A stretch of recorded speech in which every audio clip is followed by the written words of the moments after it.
પોરબંદરમાં પોલીસ દ્વારા આડેધડ ડ્રાઇવિંગના કારણે થતા અકસ્માત નિવારવા નવતર અભિયાન શરૂ કરાયું છે, જેમાં લાયસન્સ વગરના 3 રિક્ષા ચાલક ઉપરાંત રિક્ષા માલિક સામે પણ ફરિયાદ નોંધાઈ છે. પોરબંદરમાં રિક્ષા ચાલકો દ્વારા થતા આડેધડ ડ્રાઇવિંગના કારણે અકસ્માતો સર્જાય છે, ત્યારે પોલીસ દ્વારા આવા રિક્ષા ચાલકો ઉપરાંત તેને રિક્ષા ચલાવવા આપનાર રિક્ષા માલિકો સામે પણ ગુનો નોંધવાનું શરૂ કરવામાં આવ્યું છે, જેમાં ધરમપુર ગામે રહેતો ઉમેશ ગોવિંદ ચાંચિયા હનુમાન ગુફા 4 રસ્તા પાસેથી ડ્રાઇવિંગ લાયસન્સ વગર રિક્ષા લઈને ભયજનક રીતે કાવા મારતો નીકળ્યો હોવાથી તેની ધરપકડ કરી રિક્ષાના માલિક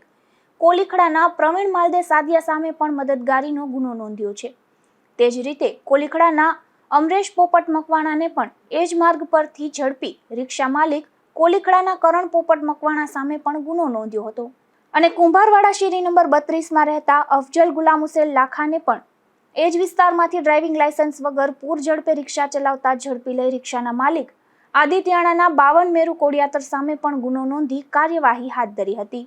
નિપુલ પોપટ સાથે અશોક થાનકી, ગુજરાત ન્યૂઝ, પોરબંદર.